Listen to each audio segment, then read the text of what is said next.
All right, we are going. All right, folks. Thanks for coming into tonight's Hour of Power. I am super excited to have Albert Liu with us tonight. And I'm going to let him introduce himself here in just a second, but I believe our topic tonight is pose running. It will be, I'm sure, a fascinating topic with lots of discussion. I know I have several questions, as I know you do too. So we will get things rolling here and get to topic. So Albert, I'll let you go ahead and do further introductions if you would like. Thank you, Michelle. Thank you for having me today. Everybody can hear me, right? Excellent. All right. So as far as introductions go, I will say that I've been running a CrossFit gym out of my house here in Southwest Boise for 7 years now. And that's just kind of the general fitness side, helping people with that. And then I have a specialty in teaching people how to run. And the certification is called the Pose Method Certified Running Technique Specialist certification. And so I first learned of Pose Method back in 2014, 10 years ago, and got certified shortly after that. And it's been basically a 10-year journey of improving myself and then helping improve others, improving my abilities to help others as well. And within the last 3 years, I've finally been, not finally, but been able to accompany Dr. Romanov, the guy who founded it, discovered it, how to teach it on the road. So we're on the road to different army posts around the country, and we're teaching soldiers how to run. The background is in 2020, the U.S. Army finally put in Pose method as their method of instruction for running skill to teach their recruits and soldiers how to run. There's a huge problem in the Army and the military in general, specifically in the Army. There's a $557 million problem in medical costs and lower limb MSK injuries, dealing with a lot of the running injuries. So anything from the bottom foot all the way up to the low back. And the solution in their general holistic health and fitness program is they finally put in Pose method in their film manuals to instruct. And so we're going around the country reinforcing what the concepts are, what the theory is, the drills and exercises each soldier should be doing, and provide an opportunity for them to get training on their own, as well as going online and taking the online course and get certified so they can be listed as an SME in the unit or local area for people to go to for help. And so we've been doing these courses all around for that. And I've taken that model of working with the active duty side all around the country and bringing it back to here locally. And since this year, I've been able to help 80 county sheriffs, so continuing with them, helping their recruits out, helping out with Boise Fire Academy, even the local Civil Air Patrol, their cadet program from their 6th to 12th graders, helping them out. And then what else? Our Army and Air National Guard here at Gowan, been helping them out for a few years as well. And yeah, just trying to touch as many worlds as possible that has any kind of running in it to help anyone improve what the perception and concept of what running is, that motion, and then provide an opportunity to actually improve, to prevent injury, to run faster, to run farther, run longer distance, all those things, run longer time duration, to satisfy the goals that they want to get to. And I do this through one-on-one coaching for the most part, and then through working with groups as well. So that's a short background so far. And if I think of anything else that I didn't say, then I'll bring it up. But if there's any questions right now, I'll answer them. I think I saw one in the chat. Yeah, I was just wondering if you have just worked with the Army rather than all the different branches. Officially, the Army, yes. And then because it's in their field manuals now. And then I've worked with Air Force bases. I've worked with like recruits going to the other branches too, but not on an official level yet. Air Force, yes, but as far as that goes. All right, so let's go into background then. What is and where the Pose method come from? I know the three of you probably have had exposure to this before. I know Shane specifically did that summer training we did a couple of years ago at least. And then Laura, you went there, right? No. Okay. I know David, where are you located at? Okay, don't worry about it. That's right. Where he's in What was the question? David is where? Where you at, David? Issaquah, Washington. Okay, gotcha. Washington. So yeah, I don't think you have an opportunity to be in person here yet and train with me. So at some point we will. Otherwise, as far as where pose method came from or what it is. So pose method is a method of instruction, method of teaching movement or motion, getting the human body moving.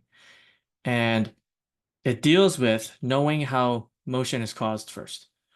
And then how to put or what position your body should be in to interact with the laws of nature properly in order to get that motion happening. And if we look back at Newton's first law of motion, we can now teach from that. So does everybody know in this audience here know what Newton's first law of motion is? And you could unmute and say it. Is it the objects in motion will stay in motion kind of thing? Yes, you're on the right track. So an object at rest will stay at rest, and an object in motion will stay in motion unless acted upon by an external force, external unbalanced outside force, right? And from there, then, if you can imagine yourself just standing there in your room, if you're standing right now, still on balance, then something external to you needs to act upon you in order to get you to disrupt that rest or balance, to get you moving. And in our courses, we ask, based on that logic or that law there, are our muscles an external or internal force then? If anyone wants to answer, they can answer either muscles are an external or internal force. I'd say I it's say an internal internal. force. David, what again? I say internal. Okay, and then Shane? Yeah, that's what I said. Internal. Okay, Laura, what do you think? I'm struggling with it because I'm thinking mentally it's internal, right? But the muscle itself, at what you were describing, right? It's the external force to get you moving. So I don't know. Okay. And then Michelle? I'm saying internal also. Great. All right. So essentially it's internal to our bodies or on our bodies, inner bodies, right?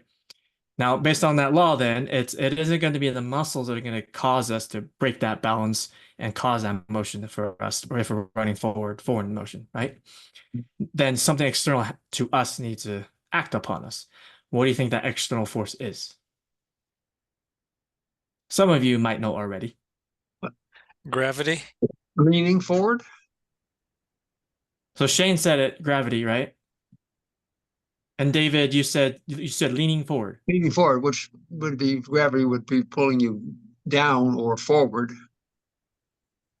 Yep. So that action of, we say, displacing your general center mass. We displace that general center mass past our point of support, which are our feet. So as soon as our hips past that point of support or our feet in a forward direction if we're running forward, then we destruct balance. And then because of destruction of balance, then we start falling forward. We start free falling forward. And so that's the basis of how the motion is taught, perceived in using pose method, a method of instruction. Now, pose method, you could write in your head or in your mind right now, pose method, and then in parentheses, of running or of swimming, of cycling, of golf, of basketball. Because our bodies, our material bodies are surrounded and exist in this universe based on gravity or in this gravitational field, then everything we do with our bodies and with external objects are derived. Hey, David, go and mute yourself. David, mute yourself, please. I'm sorry? Mute yourself, please. Hit your mute button. Mute yourself, please. There we go. There we go. Good. Awesome. So because we exist in this gravitational field, we need to now operate based on that. that gravity is the source of all acceleration and all other forces that are derived from that. So we have to teach and learn and train and compete based on that. And what pose method is we're taking all these different activities that our bodies can do, exercises, movements, and sports, and teaching it using that first. So it comes down to either not using muscles or muscles in order to get that motion done. And we think, okay, muscles are not then our primary drivers. We're going to think, take a specific action and let the muscles that are supposed to do the things just respond accordingly and nothing more. Then as a result, if we operate that way, then we start to prevent injuries and pain. We start to unleash the unlimited power of gravity to our advantage to get the results we want. And that's the basis of what the teaching is. There's a systemized process, systematic process of this, or we call it pedagogy, or the teaching process. We start with developing someone's perception of their 5 senses, specifically their sense of touch and feel. We develop better perception of that, especially of their body weight pressure. Then from there, we teach a couple concepts about one called unweighing. And we use that unweighing concept to get someone to remove their body weight from the ground, from support, in order to cause that motion to happen. And then we have, we get someone to perceive and use muscle tendon elasticity a lot more when in their movement, including their running.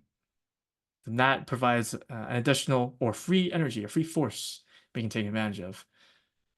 And then from there, we go into the 3 invariable elements of running specifically. Then for running technique, we boil it down to the running pose, free falling, and then pulling. So we achieve a certain running position, pose on support in balance. Then we fall from support. We hold that pose as long as we can as we're falling through the air, flying through the air, weightless. And then we are pulling our foot from the ground to change support from one foot to the other. And that cycle, pose, fall, pull, continues on and on and on and on for however long we're running for and however fast we're running for. Now, this was all discovered how to teach it this way and refined over the decades in 1977. So October 1977 to be exact. Dr. Nicholas Romanov is a sport biomechanist. He was a track and field coach, and then he was an elite high jumper. He's my height, 5'8", and he can jump over 7 foot, basically. So really adept and able to do the thing of jumping, high jumping, but also teach it. But in his years at the university, coaching, teaching, lecturing, and helping out the track and field athletes who were running for the most part, he had no ability to actually get them to improve or mitigate their injuries or have a concept of a standardized way of teaching what the running motion or movement is to their athletes, his athletes. And it racked his brain. So he ended up being inspired by ballet, so Russian ballet, right, back in the day, and martial arts. He took karate, and then figure skating. So those 3 activities, sports, how do you learn those activities? So any one of you 4 can kind of name them off. Like what are the steps to learn those things? No ideas? Nope. I So think you you learn learn to Hire a balance coach. first. Yeah, there you go. Balance. You hire balance, a yeah. coach. What'd you say, Michelle? You hire a coach. Oh yeah, sure. So you have an instructor, coach, someone who's expert in it, and they lead you to the teaching process, learning process of that. Now, the specific kind of subjects you learn in that, or how you do those things, you do via a series of body positions or poses or forms, like in different martial arts. So you go from one body pose to another body pose, and you're changing between all those different things in martial arts, ballet, and figure skating. In ballet specifically, right? There's first position. If anyone has taken ballet before, and you go from second to third, all this stuff. And he was inspired by that. And it came to him one day like a eureka moment. He was walking from his university, walking back home. It was a cold and rainy, dreary day. And then along that walk, it hit him. Oh, dang. Wait, hold on. I should look at running that way then. knowing that in these different activities, all they're doing is changing from pose to pose or position to position. He looked at running that he wanted to look at running that way. So went back home, started going to the typewriter, started typing it all out. And then he basically had all his athletes, the students, run by him, watching them from the side profile view and recording them on the big reel film cameras back then. And after he recorded all these people, filmed other people, then he took all those film strips and laid them out on the big table and started looking at the commonalities between all different people he was helping, he filmed. So the commonalities were that everyone hit a certain body position, a certain shape, essentially, when they finally were on the ground. They all achieved what he termed as the running pose. And this running pose, essentially, is someone with one foot on the ground, one foot in the air under the hip, and their body was aligned head to toe. And that signified that they had the intention to fall forward if they're running forward into the run. They were exactly balanced on that ball of foot. And they lost balance at some point by shifting their body weight pressure from the ball of foot towards the toes and then fell to the air. And everyone achieved that running pose, more or less, with the foot maybe could have been a little farther back or forward or farther up or farther lower down, but either way, it was that exact body position there. And he now thought, okay, I can just teach that running pose first for anything and standardize that way. Taught everyone to get to that balanced body position, and then taught them how to fall from there, and then taught them how to change support from there to get to the pose on the other side. And then running, the actual instruction of it or the concept of it, from then on out was standardized. It became a simple and elegant way of teaching someone how to do it. And ultimately, it provides someone to tap in to the ultimate potential energy of gravity and not have them do too much or more than necessary. So not trying to use their muscles anymore to propel themselves. If you look back at when, in the 1600s, when Leonardo da Vinci was doing all his studies and research and all that, he wrote down that motion is caused by the destruction of balance. So for 1600s all the way till the 1970s, we never really got it right in teaching it. And finally, in 1977, he was able to kind of put it all together and then formulate it out and standardize it. So ever since then, a lot of people have learned from him. He immigrated to the United States in the early 90s and started training people in Miami where he lived, and it's kind of spread from there. Their own little certification came out of that. And then some other people in the running world and wherever else were learned from him as well. And now you've heard of all these different methods and systems and whatever else coming out of that as well. So he was the impetus for all these things you hear today, right? All these different terms like lean and mid-foot strike and all these different terms kind of came out of that. So, and then, so what you're getting now is 2 degrees of freedom away from him, because I'm helping him now teach and instruct. And you're getting straight from the source, essentially. And let's see. Okay, any questions from that so far?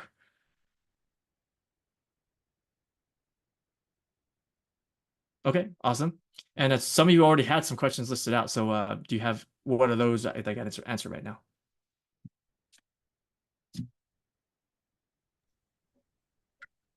David or Laura, either of you want to ask your question? Sure, I can ask mine. Yep. Go ahead, David. That's okay. I was just going to ask you, I've read some about chi running and practiced a little bit of that. I was wondering how they compare pose and chi methods. Sure. So background on chi running, Danny Dreyer, the guy who created that, 1999 to be exact, he had in fact learned from Dr. Romanov prior, and it just kind of took the concepts and combined it with inspiration from Tai Chi, and then kind of like mellowed all together and has this method now, the certification program he has as well. But one distinction between the two is that its pose method, the way of instructing, is a little more observable, measurable, and repeatable. And it's completely standardized. You can actually, it's tangible, objective results or data you can get from the instruction that and training that we provide. Now, looking at what Danny Dreyer has laid out and all that, it's subjective, really subjective. And you can look at just where they are currently in the world, and the fact that it's now used as a method of instruction in these big organizations to standardize things. You can see like where it all came from and maybe the effectiveness of it. Does that make sense, Dave? Yes, it seems like the style is similar as far as the gravity, the leaning forward, using your body position as either an accelerator or a brake, depending if you're lean farther forward, you supposedly would go faster, and standing straighter up, you would theoretically come to a stop. Right. Let me clarify that real quick. So we have lean versus fall, right? Those two words. We have to make distinctions between those two. Now, in the early 90s or late 90s, early 2000s, Dr. Romanov finally got a book published called The Pose Method of Running. It's this white cover, blue and red kind of book, and it's him running, photograph on the cover of the book. That was directly translated from Russian, and whatever the terms they used in Russian was translated over it, and the word lean came out of that. So ever since then, though, the perception that the misconception of the word lean has led to people thinking that they need to hinge from the hips when they run. And if you look at the Leaning Tower of Pisa, right, where it's like this in the ground in Italy, people think that they need to do this in order to run. But that's just a model. If we have like my can here, right, when we destruct its balance to let it fall, I'm going to tip it with my hand's external force to the can, so I have to tip it this way, and it falls like that. But as humans, this is just a model to show where that center of mass needs to go displaced to, past this point of support. For us, though, we need to keep an upright posture, people say, or a line from head to toe in order to fall, and we go this way. So we don't say lean anymore. And if you look at his second book, Running Revolution, it actually says free fall in there, or fall in there. So it's a kind of a refinement of the teaching and the pedagogy over time. It's just not lean anymore, it's more fall.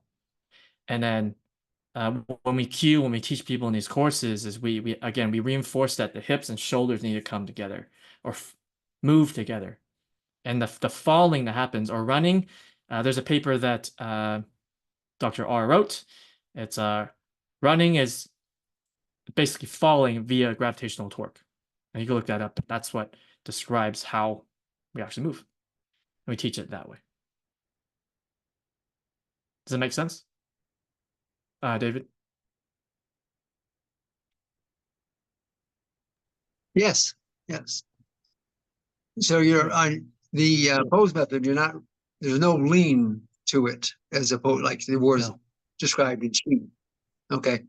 Yeah. And then, so I'm thinking maybe a little like lost in translation telephone or misconception happened where people started doing this too much when they ran. This is not really what you want. Right. Okay. Very good. Thank you. You're welcome. Okay, so my question was that I've been blessed to not get injured running in the way that I do it. Certainly not the best look, right? Whatever. I do follow the Galloway method, where he encourages more of a shuffle, right? Small steps, rapid steps. But what would be the reason for me to try the pose method if I'm not having issues with injury? I would say that the ways of getting someone to run that Mr. Galloway has gotten people to do, right? If you introduce the movement and running through in a run walk method, a little cues that he gives came out of there as well. So having a higher cadence or step cadence, stride frequency, all of them words stem from that as well. Getting someone to operate at a minimum cadence of 180 steps per minute provides someone the advantage of using muscle tendon elasticity. Someone who runs at a lower cadence at 179, 8, 7, 6, 170, 165, where most people are at, 165 to 170, then someone is actually spending too much time on the ground. If we're being on the ground at 180 per minute, then what is that per second? Do the math. Someone answer. 180 per minute, what is that per second? 3, right? We divide? 3. Yeah. Yep, you're right. So three steps per second then if you're operating at 180 steps per minute. Then with that then, how much time are you spending on the ground? Some simple math here as well. If it's 3 steps per second, how much time are you on the ground for?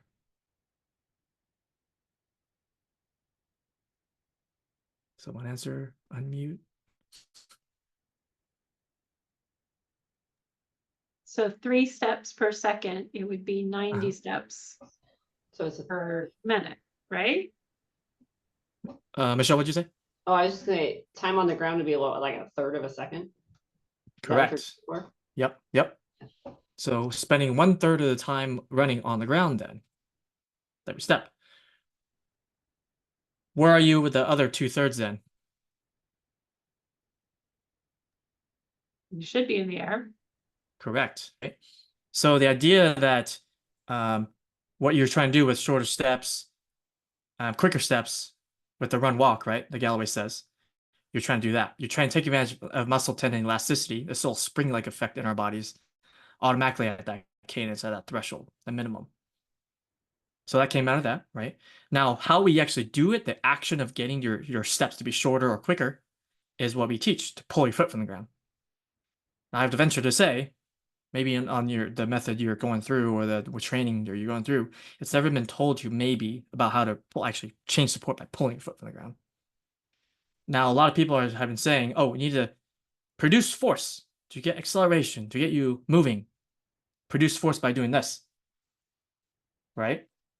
But really, that's the opposite we should be doing. You're imparting, you're creating more force or impact, which is really counterproductive.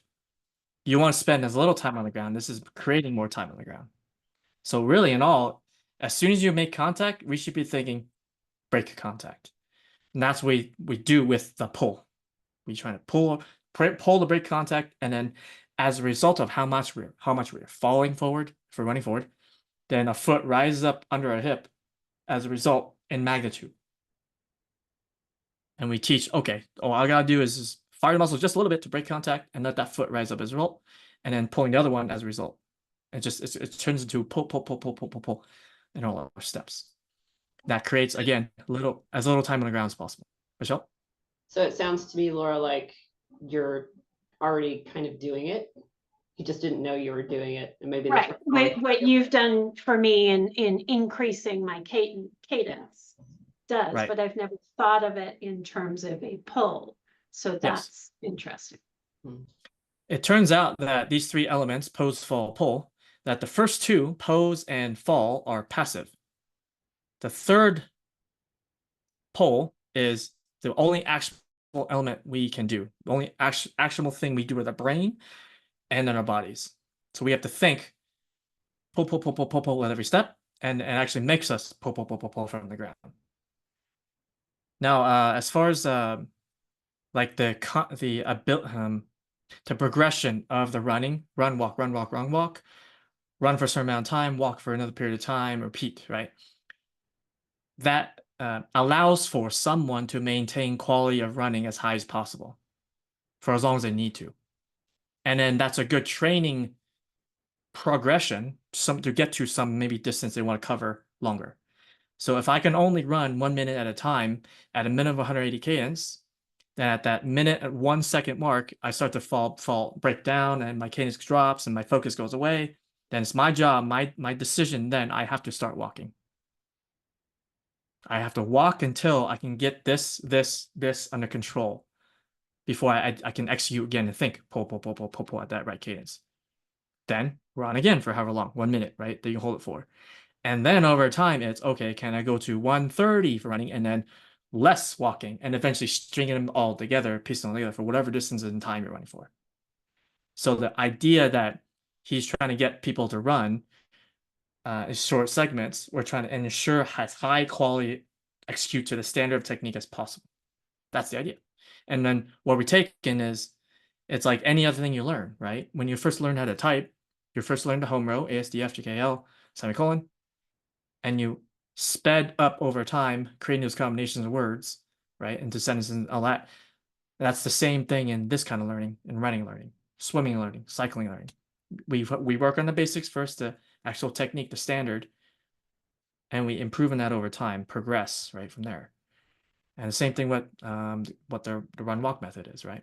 That Galloway's trying to do. It's all the same stuff. Mhm.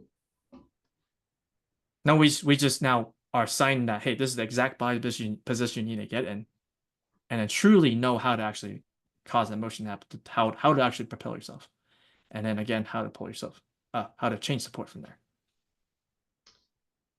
So, Laura, does that answer your question? I think so. Yeah. Okay, all right. So I have a question. And Shane, I don't want to cut you off if you have one too. So if you have one, please jump in. But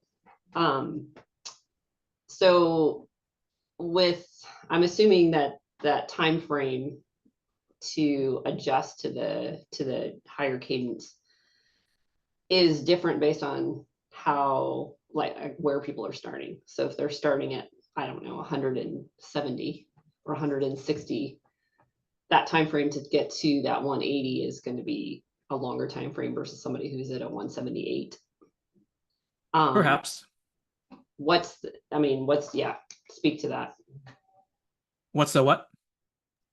Just go ahead and kind of speak to the time frames that you've experienced with people based on different starting points. Like what kind of time frame are we talking about? I mean, I know in swimming technique, I mean, I talk in years. I don't know if you talk that same way or not, but go for it. It's within weeks. Even in my 1 hour, up to 1 hour running technique assessment and introduction, where I take everyone and film them on my iPad and then show them on video frame by frame what they're doing as assessment to show what they're doing, how connecting it to the feelings they're experiencing, physical feelings they're experiencing, emotional feelings they're experiencing with running, and tie in, show them exactly what we're doing objectively with their technique that's leading to those issues or results. Then the rest of that hour, I'm teaching them post fall pull. And when we get to the pull portion of the instruction, I start playing with the metronome with them. I said, okay, this is 180. I explained that, try and take advantage of muscle tendon elasticity and being light and spring-like with it. And I get them to try to pull on that cadence. I'm trying to get them to think, okay, when they hear the beat in their head, then the foot should be in the air by pulling that way. And that changes completely. Their sensations, their physical feelings of what the running is night and day. They immediately start lighter. Now, it could be that if they're just starting out, haven't been running at all, haven't been active at all, sitting for most of their lives, that maybe their ability to fire the fast twitch muscles isn't there as well. So not able to maybe pull that well at first. But it's all about adaptation and training and practice. So we can get them to train up to that, at least that minimum, and farther and higher over 4 to 6 weeks. So it's, go ahead. Are you talking like they can do that in 4 to 6 weeks? You think they can do that for a minute? They can do that for a 10K. They can do that for a marathon. I mean, what are you talking about in terms of what that time frame looks like? Does that make sense? Ultimately, it is reliant on their focus. Their ability to focus on that action of pull and time it or be in the right timing of their movement. So if someone's in the flow, right, in the moment, executing to the standard, they can do that as long as they can, as long as they're focused, just like a meditation, right? So you're thinking about looking at that candle, the center of the candle in your mind, third eye for that meditation, breathing all the time. And as soon as you start thinking about work, you're trying to pull it right back, right? It's that process when you're doing any kind of movement or technique. Same thing with running then. You're thinking about that pull the whole time. As long as you think about the pull and you're trying to get to the pose because of that, because it's passive, and you're allowing gravity to do the work for you and you're not trying to force it, then you allow yourself, you surrender to gravity to do the work for you, and all you got to do is just respawn by pulling your foot from the ground. Again, it's anywhere from 4 to 6 weeks that I take someone through, progressing from 30 seconds at a time, for example, all the way up to a minute and a half at least, to our longer little intervals at 6 minutes, and running at the very end, maybe 200 cadence. So a progression through the 4 to 6 weeks to get there. Okay. I'm just going to keep going with my questions. So go ahead. Yep. Yep. So how do you manage the higher heart rates that come with that in the beginning? So when we start to utilize gravity to do the work, and we start not trying to use our muscles as the primary drivers, then we essentially already increase our efficiency just like that. The second we start to not use our muscles in order to propel us forward, then how much energy do our muscles really need anymore?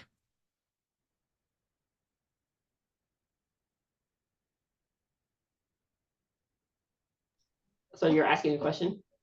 Restate that, please. If we start not trying to use our muscles in order to propel ourselves, then how much energy are we already? How much energy we really need? If we're not using our muscles to move, well, you've still got brain power going, so there's Sure, but how much energy does this require? Less, right? If you're not using muscles, it's less. Yes. You still have to use them. Yes, they will be used. They will be used, but we're not trying to use them. Now, it's been measured that there's a decrease in oxygen consumption by 20%. So your need for oxygen decreases, and the need for the heart to pump the oxygenated blood around our body is less. So getting someone to use unweighing, use elasticity, use falling to their advantage, and pulling their foot just that much off the ground, right? Their overall effort level is decreased to get the same result they had earlier. Trying to run an 8-minute mile using gravity compared to using your muscles to run an 8-minute mile. So their heart rate at that speed, original speed they were running, is going to be even easier or lower. Which that I get, but it seems to me like there would be a time frame during which it's going to take you to acclimatize to that in order to learn how to do that, in order to get that to be consistent enough to where you're not using your muscles incorrectly. So there's going to be a time when that heart rate, it seems to me, would be higher as you're trying to learn how to do that. Is that not your experience? Nope. So well, that's my experience. I will tell you that. A lot of it, again, like remember for a couple of years ago when we did this, it was all up here, right? But that's part of the equation, right? So again, I'm not trying to be argumentative. No, of course not. Of course not. I just feel like there's a transition phase that has to go on, and however that transition, how long that takes, there's going to be a stretch of time where you're not efficient yet. So ultimately, it boils down to the ability to transmit that information, get someone, coach someone through that process, right? If I can take someone to go from this pose to this pose in just one pull and do it without any elevation heart rate, then we've earned the ability to do 1, 2, and then 3, and then 4. And that progression depends on, again, their ability to focus and execute in that moment. And they earn that over time based on, again, we talked about the heart rate and VO2, all those things. It's also, as someone who's maybe done something for so long, it takes them a little bit to relearn and break those bad habits and whatnot, right? So again, ultimately depends on that person, that focus and their buy-in and their engagement, all those things. Yeah, and I guess that's why I was coming back to that, the length of time, like what's that look like for people? Depends, but it's relatively short. Okay, all right. See, that's kind of what my question was too, Michelle, because my experience from a couple of years ago was similar. Initially it was the high heart rate, but Albert, you were saying that you'd work with a lot of the people in the military and army and some locals.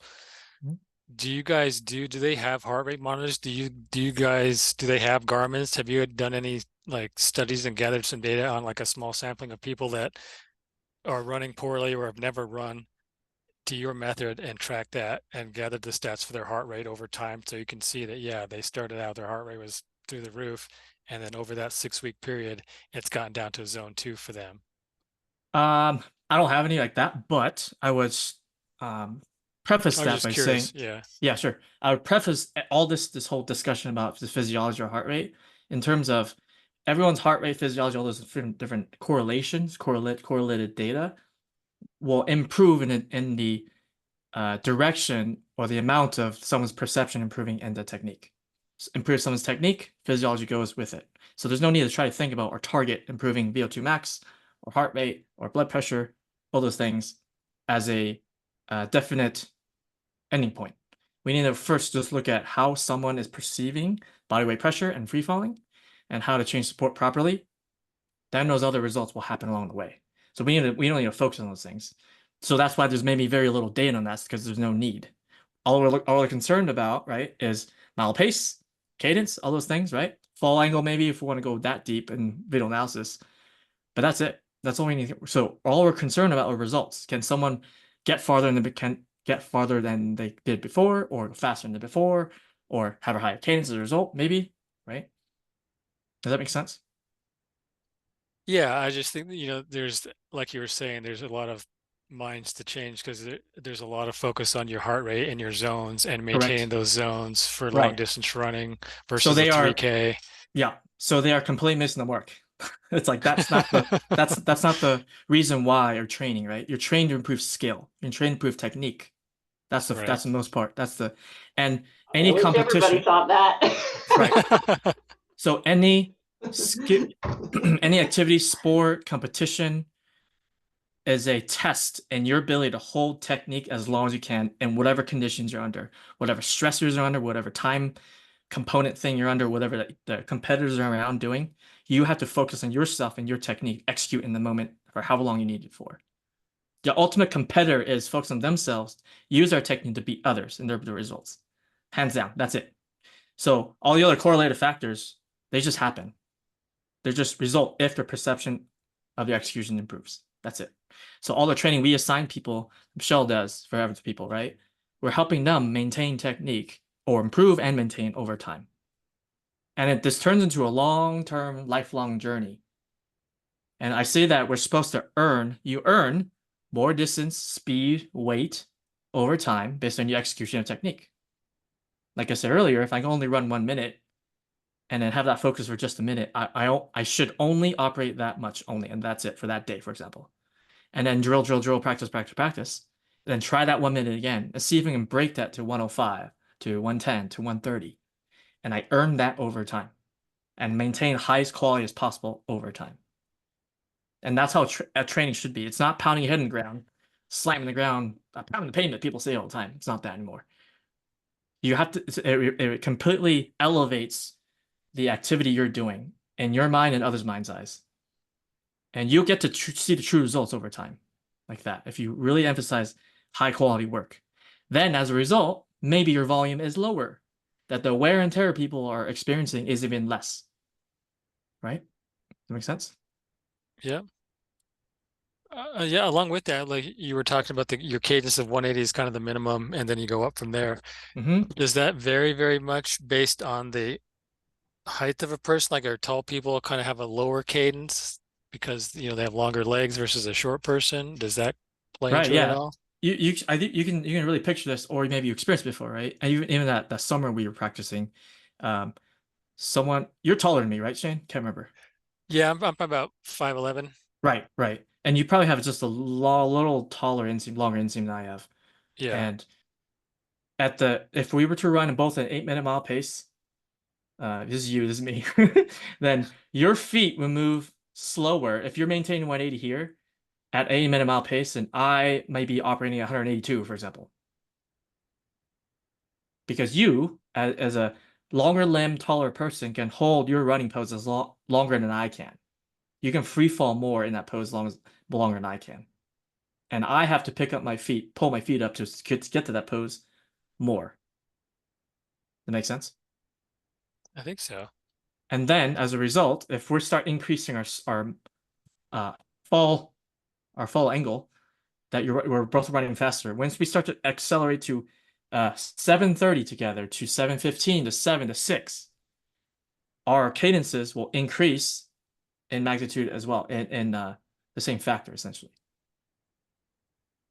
That you be running, again, higher cadence, yes, but I will have to run at even higher cadence than you at that new speed, higher speed. So there's if-then statement there. If you're going to fall more, then your cadence will quicken and your pull height might increase as well. Okay, so then shorter athletes would have a little bit of a higher cadence. That's what you're saying. Yeah, Okay. right. With this discussion about, oh, go ahead, Michelle. I was gonna say, but it's also kind of starting at the 180. It sounds like to me. Yes. If we can all move at that cadence first as the minimum, awesome, great, we're being efficient already. And then we can build it from there through training practice, through adaptation. I was gonna go with that. Cadence. Oh, history. So we go back to the Roman legion way back in the day. When they were conquering Europe and Asia, right? They had to move from battlefield to battlefield, region to region, go fight. So what they just organically came through with all their training and moving around, that when they moved in their phalanxes, right, in their big groups, their formations, when they're marching through or going from place to place, they had to move at a certain cadence or speed. They came down to moving at double time march, essentially, 180.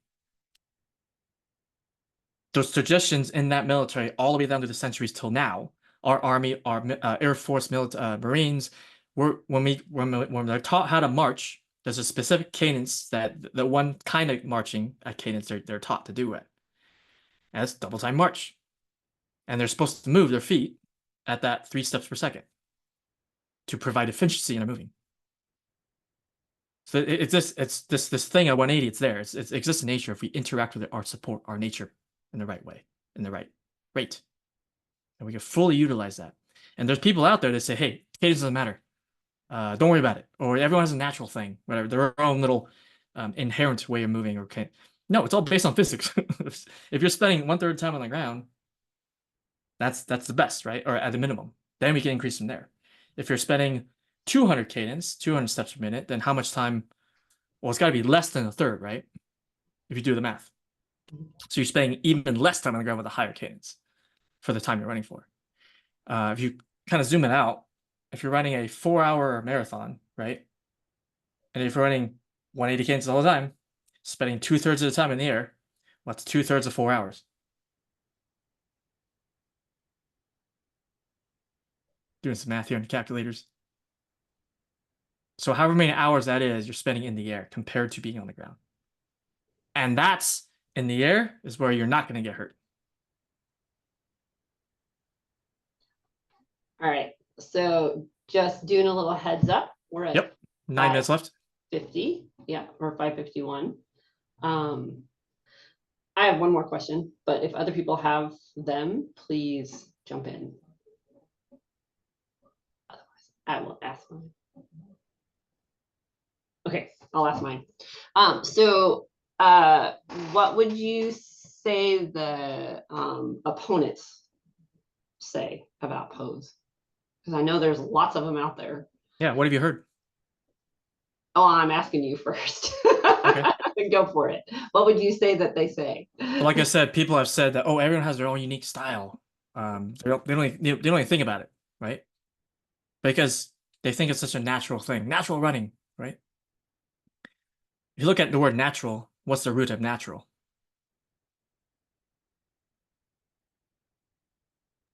Nature. Right? Or natura, Latin or Greek, one of those two. And then that comes down to physica, which is physics. So what we teach is all based on the laws of nature, physics. That's gravity first, and all the other forces are derived from that. And all these other people, opponents to this, they're not looking at it that way. They're all thinking muscle-centric. They're somehow our ego, our person, we, us, I, do the thing. Really, it's all this around that does it for us. Anyone who's religious, right, has a faith in God, right, in source, all that. That does the work for us. We surrender. We have faith in it. We let it happen, right? Again, we all exist in this gravitational framework. We have to learn it that way. We have to obey nature, and let that do the work for us. Other opponents, what else would they say? So conventionally, when we were taught growing up in sports, we were always taught to push off the ground, explode, drive forward, do high knees, do butt kicks, do A skips, B skips, and C skips. All those things, right? Those are, again, operating for the paradigm that muscles cause that motion to happen. We don't need to do those anymore. So you can completely discard them from your memory and not do them anymore. As long as you are knowing that, okay, get to the running pose, this balanced body position, fall from there, holding that running pose as long as you can, and then change support by pulling your foot under the hip to that running pose again on the other side, and just continue to think about that. There's no need to do anything else. With that, then, if that's technique, then there's two other kind of prongs to this attack, if you want to call it that way. Three-prong attack. We have technique, and then we have the strength and flexibility to support that technique. To support a pose, to support a strong pose when you're moving that fast, for example, if you're really, really fast, what's that general number you're kind of experiencing with the ground? How much impact are you feeling from running really, really fast? Anybody got a general number they know of?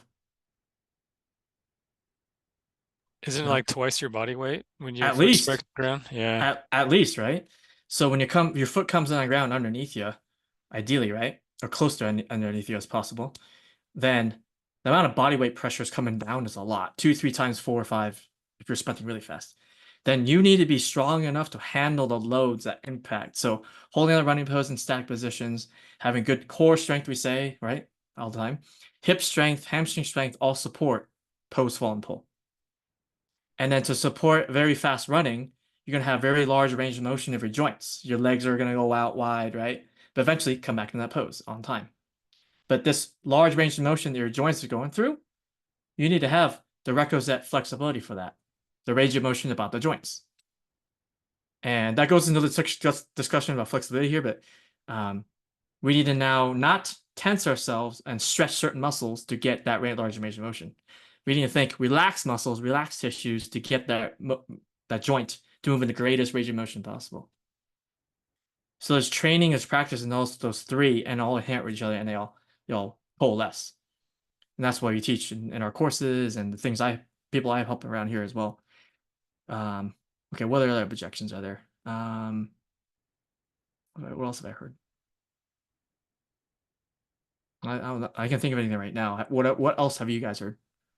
I would add that the injuries that come from trying to adjust that technique.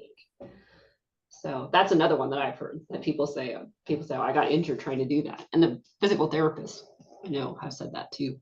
So that's from someone not being guided properly and not learning it properly and executing it properly. They're trying to land on the ball of foot, which is a misconception or a myth. What we teach is not trying to land any certain way. We're trying to get you to make contact with the ground underneath you in the pose. That's it. As best you can. And it doesn't matter if you're doing the heel strike, the midfoot strike, or the ball of foot, forefoot strike. It doesn't matter. As long as it's underneath your hip as best you can, that's all that matters. Now, if you do everything correctly, you'll primarily feel that ball of foot every single time. And so that's when someone's trying to, okay, I know it's just feel this way. The ball of foot should make contact. So they start trying to do this the whole time. And what happens to their heel? It's always in the air. So you're always going to tax your calves. So you're going to tax the bottoms of your feet, your plantar fascia. Someone injures that, and injures their calves, injures the tops of the foot, their toes. Even when they try changing it and they maybe are still overstraining, their foot still makes contact ahead of them with that foot out front like that. They're still going to hurt themselves. Their shins will hurt, right? Bottom feet will hurt, calves will hurt. So someone did not get that complete, all the nuance of what you're supposed to be executing. So someone like a PT who says this, they don't know. So they should know. They should learn. I can help.